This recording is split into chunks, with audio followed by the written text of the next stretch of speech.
रोहिणी पाराधे हे एकच नाव इंस्टाग्रामच्या माध्यमातून महाराष्ट्रातल्या घराघरात पोहोचलं होतं. सोशल मीडियाच्या पडद्यावर अतिशय आनंदी दिसणार हे कुटुंब, हाताशी आलेलं मोठं यश आणि मंगळवेढ्यातील ब्रह्मपुरी भागात जोरात चालणारा व्यावसायिक प्रवास. पण अचानक काही दिवसांपूर्वी एक अशी दुर्दैवी घटना समोर आली ज्यानं संपूर्ण सोशल मीडिया जगताला मोठा धक्का दिला. प्रसिद्ध रील स्टार रोहिणी पाराधे हिने अचानक घेतलेल्या एका निर्णयामुळे संपूर्ण महाराष्ट्रातून हळहळ व्यक्त केली जात आहे. पण ही घटना नेमकी कोणत्या परिस्थितीमुळे घडली याचा तपास आता पोलिसांनी अत्यंत वेगानं सुरू केला आहे. रोहिणी यांच्या पार्थिवावर ब्रह्मपुरी येथे शोकाकुल वातावरणात अंत्यसंस्कार पार पडले. मात्र अंत्यसंस्कारानंतर स्मशानभूमीतच दोन्ही कुटुंबातील काही नातेवाईकांमध्ये वाद झाल्याची माहिती समोर आली. उपस्थित नागरिक आणि ज्येष्ठांच्या मध्यस्थीनंतर हा वाद शांत झाला असला तरी या वादामागचे खरे कारण नेमके काय होते याबाबत अनेक प्रश्न उपस्थित होत आहेत. दरम्यान पोलिसांच्या तपासात कॉल डिटेल रेकॉर्ड CDR आणि नातेवाईकांच्या जबाबांमधून एक अत्यंत महत्त्वाची बाब समोर आली आहे. विशेष म्हणजे ही माहिती यापूर्वी कधीही उघड झाली नव्हती. तपास यंत्रणांच्या हाती लागलेल्या या नव्या धाग्यावर आता संपूर्ण प्रकरणाची दिशा अवलंबून असल्याचे सांगितले जात आहे. कौटुंबिक आणि व्यावसायिक आयुष्य सुरळीत सुरू असताना नातेवाईकांमध्ये नेमका कोणत्या कारणावरून वाद निर्माण झाला? कॉल डिटेल रेकॉर्डमधून पोलिसांना कोणते महत्त्वाचे पुरावे मिळाले आणि कोणत्या घटनाक्रमामुळे ही दुर्दैवी परिस्थिती निर्माण झाली? या सर्व प्रश्नांची उत्तरं जाणून घेण्यासाठी आणि संपूर्ण प्रकरणाची सखोल पार्श्वभूमी समजून घेण्यासाठी आपल्याला थोडे फ्लॅशबॅकमध्ये जावे लागेल. चला पाहूया या प्रकरणामागील संपूर्ण घटनाक्रम आणि त्यातील महत्त्वाचे पैलू. रोहिणी पाराधे यांचा जीवन प्रवास, संघर्ष, जिद्द आणि अथक मेहनतीची कहाणी होता. आयुष्यात अनेक अडचणी आल्या, पण त्यांनी प्रत्येक संकटावर धैर्यानं मात केली. रोहिणी आणि निलेश पाराधे यांचा विवाह हा आंतरजातीय असल्यानं सुरुवातीला त्यांना सामाजिक आणि कौटुंबिक विरोधाचा सामना करावा लागला. मात्र एकमेकांवरील विश्वासाच्या बळावर त्यांनी पुण्यात नवे आयुष्य सुरू केले. पुण्यात आल्यानंतर डिजिटल क्रांतीच्या काळात दोघांनी कंटेंट क्रिएशनच्या क्षेत्रात पाऊल ठेवले. निलेश यांचा पत्रकारितेचा अनुभव आणि रोहिणी यांचा सहज अभिनय यांची उत्तम सांगड घातली गेली. त्यांच्या व्हिडिओना सोशल मीडियावर मोठी लोकप्रियता मिळू लागली. छोट्या स्तरावर सुरू झालेला हा प्रवास पुढे त्यांना मंगळवेढ्यात घेऊन आला. वाढत्या लोकप्रियतेमुळे त्यांचे लाखो फॉलोअर्स झाले आणि त्यांनी या यशाचं रूपांतर व्यवसायात करण्याचा निर्णय घेतला. याच उद्देशानं रोहिणी आणि निलेश यांनी मंगळवेढा येथे स्वतःचं भव्य हॉटेल सुरू करण्याचं स्वप्न साकार करण्यासाठी मोठे पाऊल उचलले. सोशल मीडियावरील चाहत्यांनी त्यांच्या हॉटेलला भरभरून प्रतिसाद दिला. अल्पावधीतच व्यवसाय भरभराटीला आला आणि रोहिणी एक यशस्वी उद्योजिका म्हणून ओळखल्या जाऊ लागल्या. मात्र यशाच्या या शिखरावर असतानाच 26 मेचा तो काळा दिवस उजाडला, ज्याने त्यांच्या आयुष्याला अनपेक्षित वळण दिले. अधिकृत माहितीनुसार त्या दिवशी नेहमीप्रमाणे रोहिणी आणि निलेश हॉटेलमध्ये उपस्थित होते.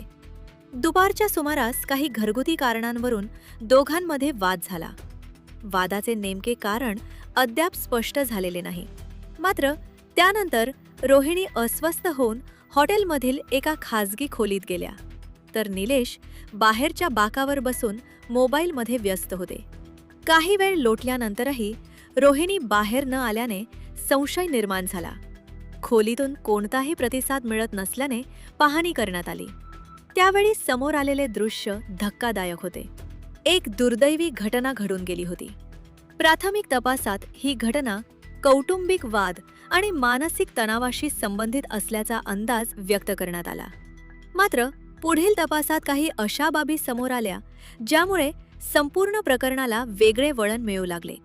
पोलिसांच्या प्राथमिक तपासात तात्कालिक मानसिक तणाव हेच या घटनेमागील मुख्य कारण असल्याचा अंदाज व्यक्त करण्यात आला होता.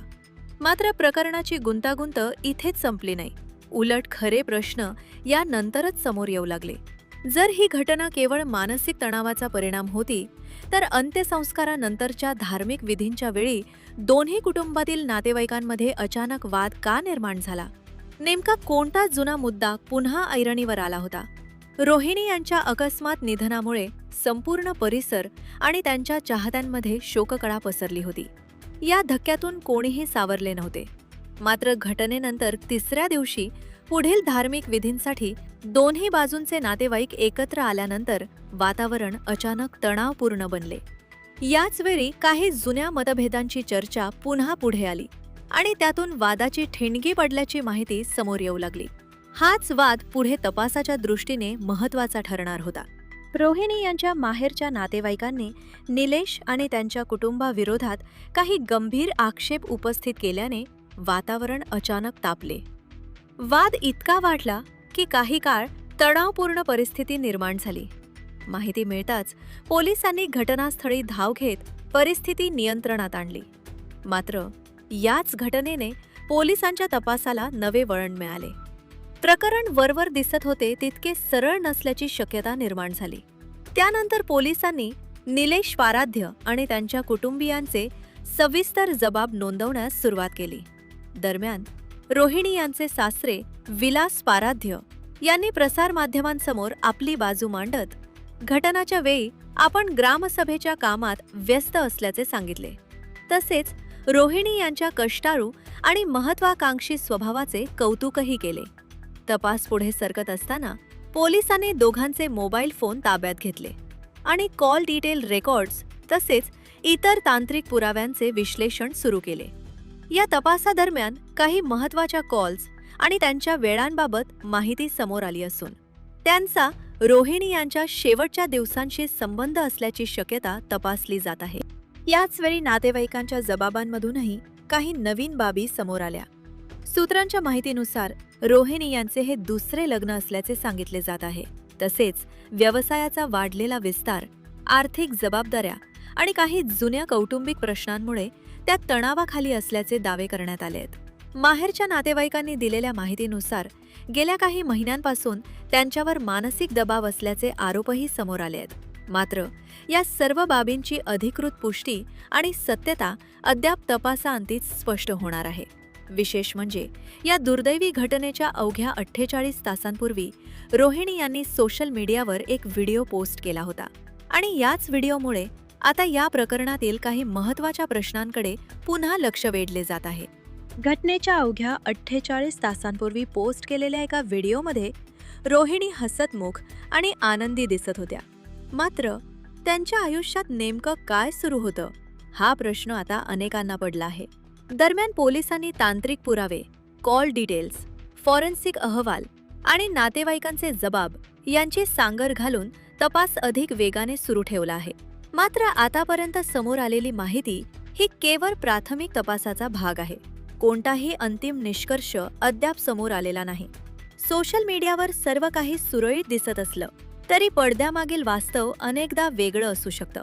या प्रकरणातही नेमकं सत्य काय आहे याचा उलगडा येणाऱ्या तपासातूनच होणार आहे. या प्रकरणाबाबत तुमचं मत काय आहे? तुमची प्रतिक्रिया कमेंट्समध्ये नक्की कळवा. अशाच महत्त्वाच्या आणि सविस्तर अपडेटसाठी चॅनलला सबस्क्राईब करा, व्हिडिओला लाईक करा आणि शेअर करायला विसरू नका. धन्यवाद.